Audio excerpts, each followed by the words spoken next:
ꯑꯩꯗꯨꯅꯦ high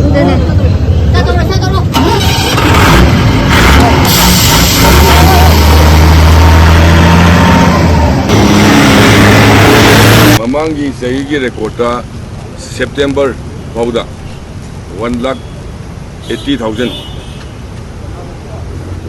bags ko yearly. Adubo Hangi Pangti Haina to Haina Yawi. Adukumbagi problem to Karim Litanaba, Honorable MLA Singa, the localities in the Loina Haira location to Lepaga Adar, the Lombi card, Pata.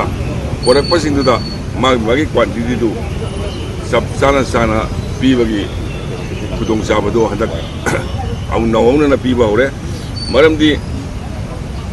Some Uzi Mamang Sihida Yuria Lak Amaga Lising Marpu September Body Yelagasu, which is Stokta Lak Anigi Maya the Lake, Stok Award Palate, Adubu, Stok Lay Nasu Equina, some Kanugi.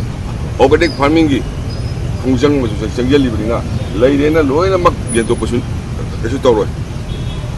The Galeba need base, they and tokeni, Aduga, Segi, Directorate, Agriculture Director, Commissioner Lady, Director Lady, any award padu with proper document Piraga, like when Mapam Salaga Salaga Yeni, Mamang the Yengiba Mapam the Gi, Mapam Sing the Gi, Handan and Mapam, Henduna, Su Yengani, Duga. Urea what pagi? Any urea low was in the urea what pagi is who did later. Adubu Kanagumana Pangi Pangi and Haragasu directed the lack and the complaint of Yakani is my appeal. Chingiri, I want a much Kanugi Urea Z need pay Zaitaigo, Singability, Tamability, Loinamak Sap Manana, need pay the Yankani.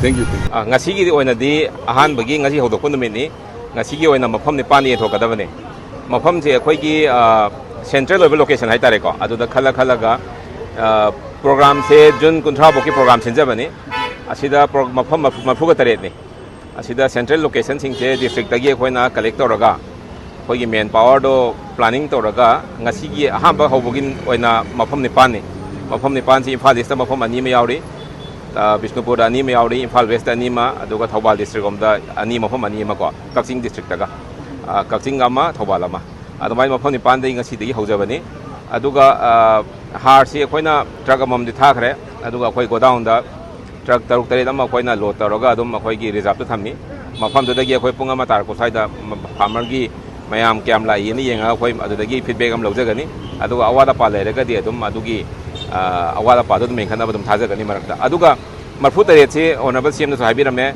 mamang chahida mafam maudrama pan taw 99 location na tawkhibani handaki oina di honorable CM na su mafam khare hengat pigani haibirame akoi chamag yankhai muk plan tawjari aham bagi oina marfu tare akoi khabar da hapchakhre marak sida akoi honorable MLA me am discuss tawraga adagi farmer group me am discuss tawraga kari mafam da awad pale hoge na tanaraga Marak sida amuka su notify tawraki har gi di pata gi isu kainta mai lene de har gi oina di aduna PM kisan gi scheme gi ni pata yaudra di phangba ya de have scheme do adu har gi oina di ma gi only property document se adhar na traga mai pata le ra pata pubirani pata le traga na ma gi farmer card na traga tenan card ama khoi na pi lau mi du gi khoi la ma sak khangi adu na moi gi card ma pi moi mapu na trasu ko adu gi card pa ra dum ya ma futare se chapchana makti khangja dre chingi mafam se Tramagum Yam Domali, Tramagum Karen Yang Domali. Aduna Adumba Hoji Poki, the Ahamba Hogan Minako, Adumak Kanjadri, Adubo Aina notice of the Panjakivani, a quite difficult area, Gidi, a Kogi Tangai Fatana Numito Chains over the Kala, Gasadum Chains or Kanianako, Adum Bagi, Adum Karigumba, Hojimoti Hungry, Aduga Yaring idea, Adum Tana Honagani. The difficulty that Ragadi Mapama who did Adum Chains over Madam de Hoji, 15 June, the year and Bahubani. Adum Karangan Adum Hojaram Haibako. Adum Marak Sida anytime Yara didn't have. Adudi a quiggy requirement to Matungile, Marfutare, near to the Hoji Hajaki with the Mamangi he Haitare, a quiggy Kharif season low bokta, a quay state government, Uriase, La Amagadishing Marfumu Yenki, a quay the Hojik Junmanum, the quay Lak Animu Bakelite, near to Maranga and the Heart, Sequina, Tang a quiggy Mapanda, Middle East land or Copola Posita or Gasina. khitang akhoi da shortage lai gadra haina marak ama khitang mi paina ru bai tare adubu akhoi na khitang mangjong na har se March April lagi punna chingsan jaw re hai tare aduna har gi awat padi leijade adubu mamang da so khoi na department na honorable CM na so appeal tawbi khare khoi gi organic ki adu ga bio fertilizer gi khoi har so promote taw jari adu khara kana sina bi wana myam da appeal taw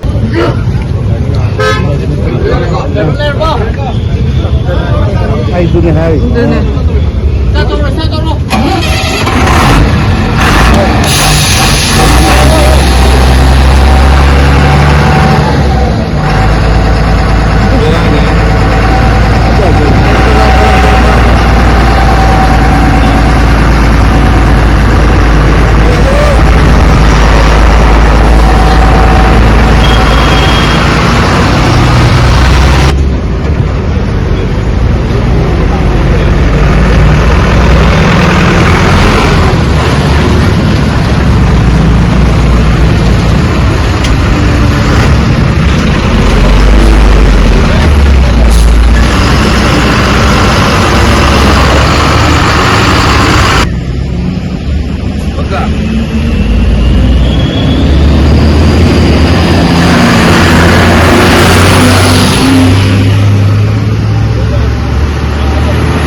Kai